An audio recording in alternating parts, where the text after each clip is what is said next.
नमस्कार. महाराष्ट्र हवामानमध्ये आपलं स्वागत आहे.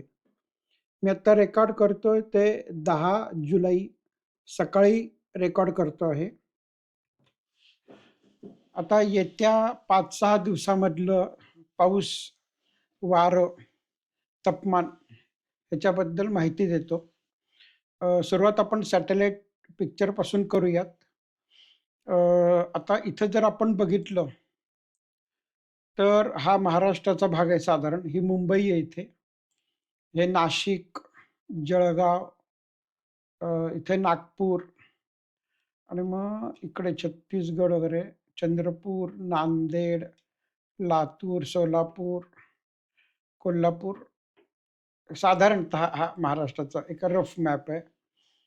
तर आपण इथं बघू शकतो, की अ, ढगांचं जे दाटी आहे, ती अतिशय कमी झालेली आहे. काल मी तुम्हाला दाखवलं होतं, की या भागामध्ये ढग हे खूप दाट होते. ते आता विरळ झालेले आहेत.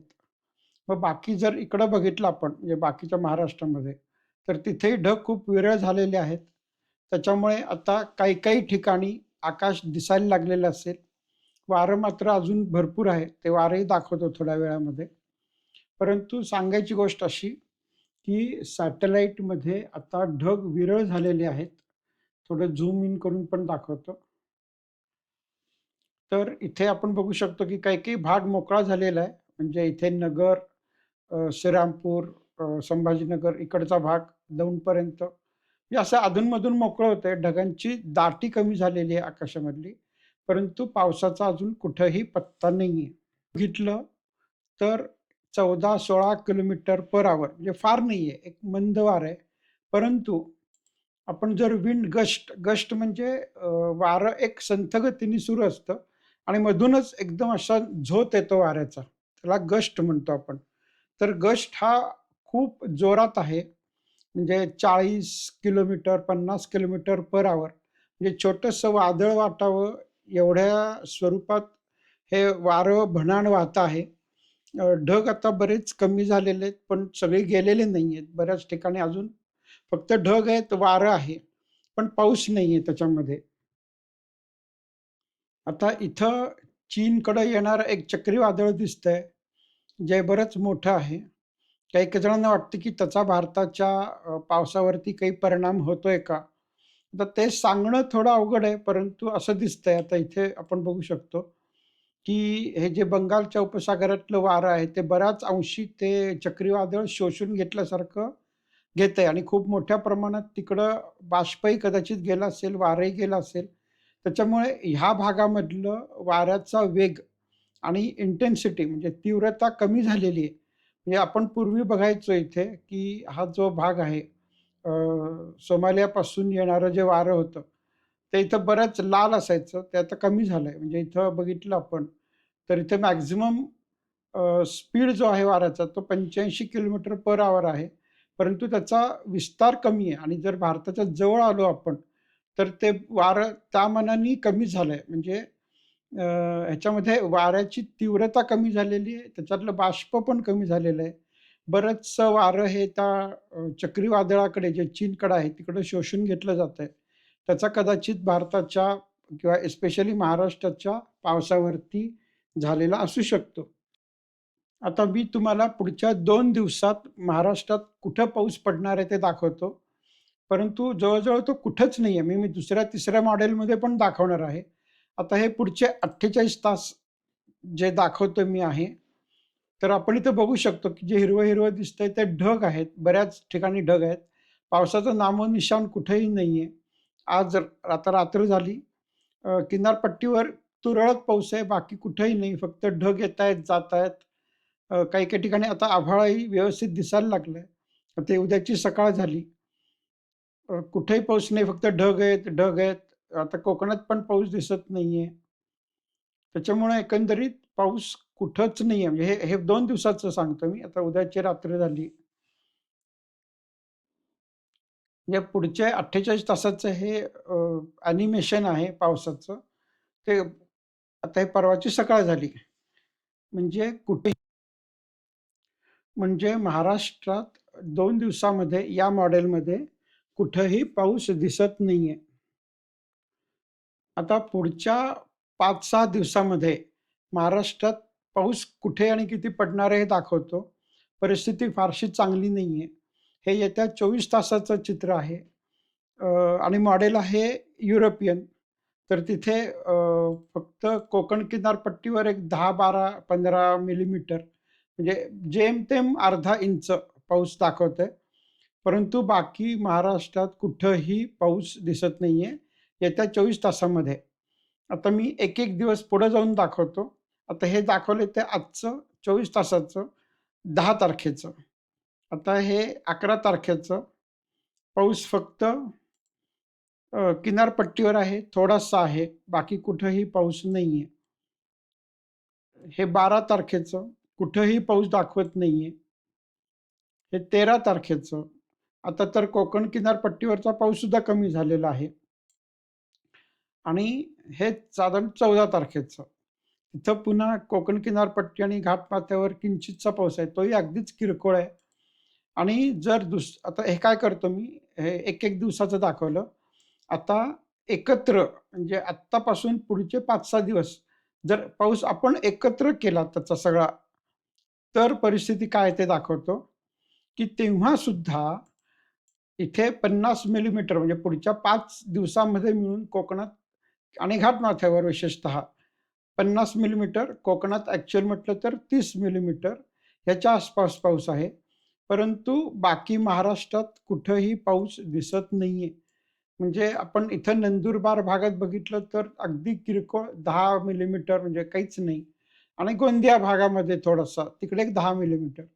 म्हणजे येत्या काही दिवसात म्हणजे 10 तारीख, 11 तारीख, 12 तारीख, 13 आणि 14 म्हणजे 5 दिवसामध्ये मिळून कोकण घाटमाथा इथं तुरळक पाऊस सोडला, तर महाराष्ट्रात कुठेही पाऊस दिसत नाहीये.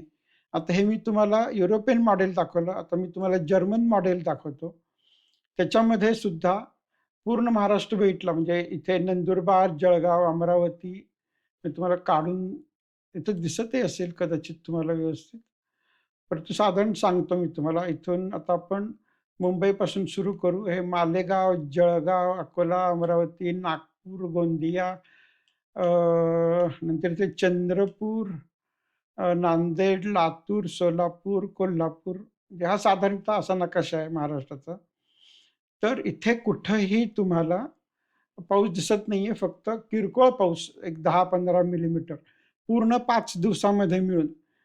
तर परिस्थिती सध्या अशी आहे. आता मी तुम्हाला एक स्पेसिफिक म्हणजे अ, नगर नगर ह्या गावाचं दाखवतो. तर इथे इथे म्हणजे हा जो सेक्शन आहे खाली दिसणारा हा पूर्ण हा जो अ, चार्ट दिसतोय आपल्याला इथे. त्याच्यामध्ये पुढच्या 1, 2, 3, 4, 5, 5 दिवसाचं सगळं दिलेलं आहे डिटेल्समध्ये. तर इथे टेम्परेचर्स वगैरे दिली आहेत. तर टेम्परेचर साधारणतः 23 पासून 26 पर्यंत वाढत जात आहेत.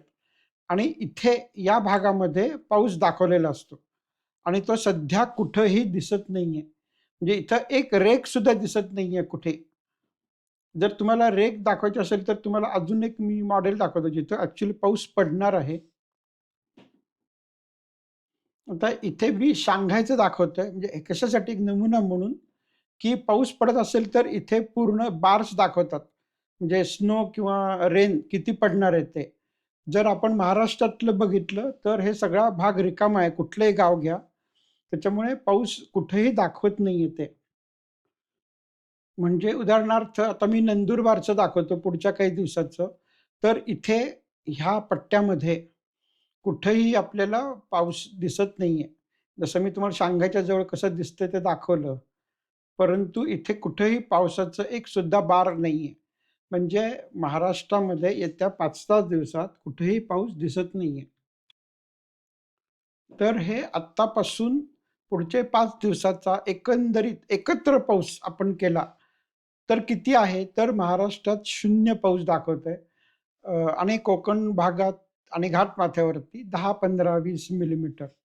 म्हणजे अतिशय पाऊस कमी झालेला आहे आता इकडे चक्रीवादळ आल्यामुळे तसं झालंय का, हे सांगणं फार अवघड आहे. परंतु आता इथे बघ हा चक्रीवादळाचा भाग आहे इथे. तैवान आणि चीनमध्ये प्रचंड पाऊस सुरू आहे. वादळही खूप मोठं झालंय ते. परंतु इथे जर आपण भारताचा आणि महाराष्ट्राचा जर भाग बघितला, तर कुठेही पाऊस नाहीये. बऱ्याच वेळा होतं कसं, की लोक माझ्यावर चिडतात, की पाऊस पडत नाही असं कसं तुम्ही म्हणता? पावसाची तर गरज आहे. पावसाची गरज आहे, मी 100% मान्य करतो. पाऊस पडला पाहिजे असंही मला वाटतं. परंतु मी कोण आहे? मी एक निरोप देणारा माणूस आहे. मी काही पाऊस बनवत नाही, मी काही पाऊस पाडत नाही. जे दिसतंय ते तुम्हाला सांगणं एवढंच माझं काम आहे. आणि हे जे मॉडेल्स आहेत, ते साधारणतः आपण दोन्ही तिन्ही मॉडेल बघत असतो. पण सगळेच मॉडेल असं म्हणतात, की महाराष्ट्रात येत्या 4-5 दिवसात पाऊस नाहीये. आता मी हे रोज रन करत असतो मॉडेल आणि जेव्हा केव्हा असं मला दिसेल, की आता पाऊसची शक्यता तयार झालेली आहे, तेव्हा मी तुम्हाला नक्की सांगीन. परंतु पाऊस नाहीये हे सांगितल्यामुळे काय फायदा आहे, की तो नाहीये म्हणून ज्या काही आपल्याला उपाययोजना करायच्या आहेत, त्या करणं सोपं जावं, त्या लवकर केल्या जाव्या. एवढाच माझा प्रयत्न आहे. मी पहिल्यापासून सांगतोय, मी मागच्या आठवड्यापासून मी सांगतोय, की पावसाचं प्रमाण कमी आहे यावर्षी महाराष्ट्रात. आता त्याला तुम्ही एल निनो म्हणा किंवा कुठले कारण द्या. कारण वरती लेबल काय दिलं ह्याने आपल्याला फरक नाही पडत. आपल्याला फरक पडतोय, की पाऊस आहे किंवा नाहीये एवढाच आपल्याशी मतलब असतो आणि तो नाहीये असं मला आता दिसतंय. त्याच्यामुळे जे काही आहे ते आपल्याला सगळ्यांनाच सामोरं जायचंय. प्यायच्या पाण्याचा प्रश्न असेल, शेतीच्या पाण्याचा प्रश्न असेल, जनावरांच्या प्यायचा दुधाचा प्रश्न असेल. परिस्थिती अवघड आहे म्हणून आणि हे सांगणं माझं काम आहे. जसं डॉक्टर सांगतो, की बाबा तुम्हाला अमुक-अमुक आजार झालाय आणि आजार झालाय हे सांगणं डॉक्टरचं काम असतं. तसं हे पाऊस पडणार नाही हे सांगणं माझं काम आहे. हे माझं मी काम करतोय. आता त्याच्या पलीकडे मी काय करू शकतो? त्याच्यामुळे परिस्थिती सध्या अशी आहे. आता आपण पुन्हा उद्या भेटूया. काही फरक असेल तर मी नक्की सांगीन. तोवर नमस्कार.